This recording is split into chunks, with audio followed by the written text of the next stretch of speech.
Pendant 70 jours, il est allé au bout de lui-même. De retour en France il y a 2 heures. Yvan Bourgnon, à cause sur RTL. Bonsoir Yvan. Bonsoir.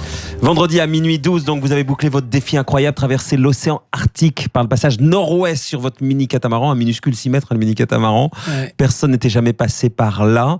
Vous rentrez à l'instant, comment ça va ? Bah écoutez, ça va bien. Hein. J'ai un peu de mal à voir tout ce monde, tous ces gens dans la rue, mais après 4 mois d'absence. Silence total, dans la banquise, la solitude extrême, et là, la grande ville, c'est le choc, quoi. Ouais, sans transition, mais très heureux de retrouver ma petite famille, enfin, qui me manquait beaucoup. On imagine, avec des séquelles, vous avez des tongs ce soir, même s'il fait beau dehors, le bonhomme nous l'a dit.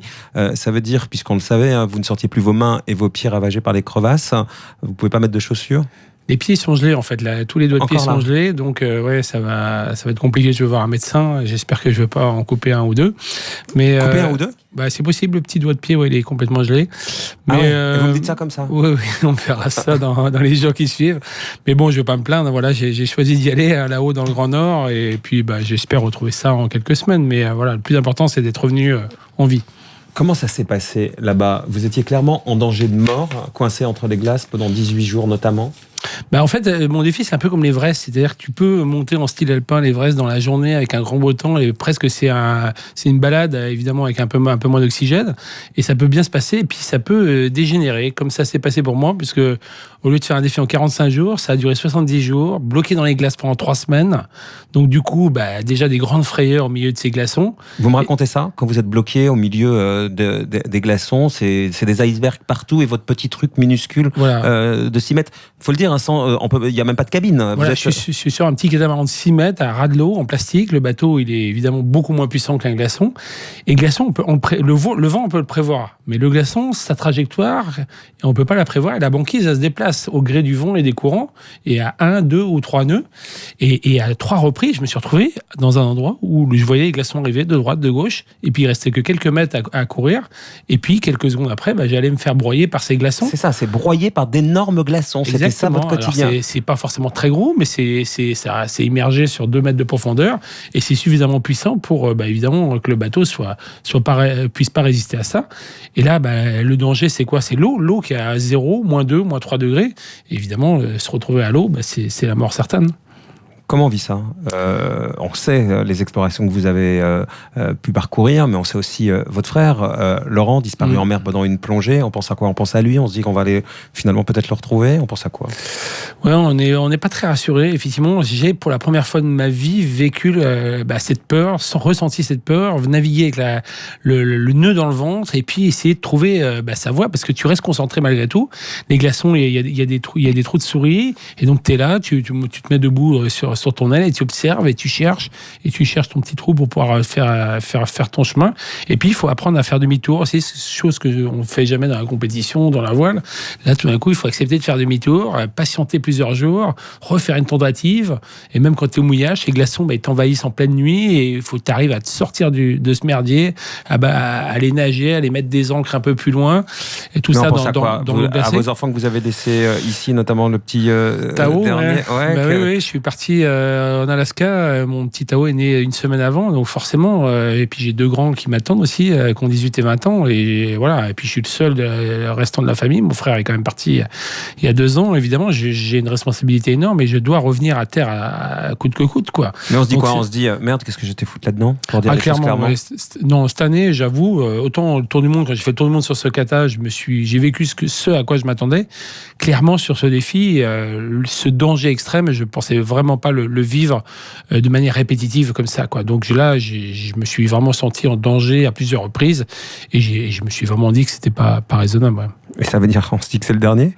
C'est le dernier aussi dangereux, ça, je peux vous le garantir. Le dernier aussi dangereux. Je pourrais jamais faire quelque chose de plus grand, de plus de fou, de plus dangereux. J'ai atteint mon nirvana, mon Everest, c'est clair. Vous avez raconté ces 18 jours à l'instant, même si évidemment on a envie de vous entendre davantage, et notamment sur l'espèce d'ours qui était face à vous, la patte sur le kata, et qui pouvait vous bouffer, quoi. Oui, jusqu'au bout, ça a été un peu tendu. Dernier mouillage, 4 jours avant l'arrivée, je suis sur l'île de Baffin, je suis en train de dormir sur une coque, et là, tout d'un coup, le bateau pivote sur le nez. Là, je me dis, mais qu'est-ce qui se passe ? Je vais chavirer, mais non, en fait, je me lève, et c'est un ours polaire qui est à 3 mètres de moi, qui se dresse sur le bateau avec ses 2 pattes avant. L'ours polaire, il fait 3 mètres de haut, et il est plus lourd que mon bateau. Et là, tout d'un coup, je me mets à trembler de tout mon corps. J'essaie d'utiliser mon arme pour tirer en l'air pour le faire peur. Il bouge pas. Et puis, voilà, dans mon nez, tu te retrouves face à face à la bête. Et ça a duré peut-être 2-3 minutes, mais heureusement, il a fait demi-tour, il est parti, il a nagé. Mais pendant 1 heure ou 2 après, j'avais encore les jambes qui tremblaient. Tellement j'étais choqué par cet événement, quoi. Finalement, vous avez pu passer, puisqu'il y a une petite voie qui s'est ouverte. Mais derrière, il y a eu les tempêtes aussi. Parce que là, vous nous racontez les icebergs, j'allais dire seulement. Mais comme si ça ne suffisait pas. Vous avez affronté 2 énormes tempêtes. Tout à fait. En fait, le fait d'être en retard, ça a été une navigation au mois de septembre en mer de Baffin. Et Louis Baudin, qui est présent ici, il sait ô combien c'est dangereux, du coup, de naviguer. Non, il a été dans des endroits vraiment pas très sympathiques. De naviguer en septembre là-bas, c'est déjà le plein hiver. Et effectivement, les vents catabatiques, on appelle ça, des vents qui s'engouffrent, qui viennent des montagnes. Et en pleine nuit noire, il y a une tempête de 70 nœuds, de 130 km/h, parce qu'un voilier passait là à ce moment-là et m'a indiqué plusieurs jours après la force du vent. Et en pleine nuit noire, j'étais à sec de toile et j'ai jeté à la mer, en fait, derrière le bateau, toutes les ancres, les bouts, tout ce qui pouvait freiner le bateau pour le ralentir. Et malgré ça, le bateau était à pleine vitesse et j'ai vraiment cru que c'était ma dernière heure, bien sûr. Si vous avez fait ce voyage, Yvan, c'est aussi pour sensibiliser à la fonte des glaces et à la pollution des mers. Il y a quelques années, la route que vous avez prise était inaccessible. Exactement. Il y a 10 ans, faire ce parcours-là, ça représentait plutôt 80% de glace et 20% d'open mer, comme on dit, d'open sea. Et là, finalement, c'est l'inverse. Alors, les 20% de glace que j'ai eu, ils m'ont sérieusement bloqué. Mais n'empêche que j'ai navigué quand même à 80% dans de la mer ouverte. Ça montre bien qu'en 10 ans, l'évolution a été énorme. Il y a 10 ans, un navigateur solitaire n'aurait jamais pu passer à la voile à cet endroit-là. Ouais. Aujourd'hui, c'est chose possible. La preuve, je l'ai fait. Donc, le réchauffement climatique est passé par là. La suite, pour vous, vous sortez d'ici, vous allez chez le médecin, je crois. Ouais, direct. Ouais. Direct. Ouais. Retrouver vos proches, c'est pour quand? Puisque vous arrivez à l'instant là. J'ai eu la chance de voir mon fils Tao et ma femme au Groenland, à Nuuk. Donc ça, c'est déjà une belle retrouvaille. Il faut que je retrouve mes autres enfants et ma famille.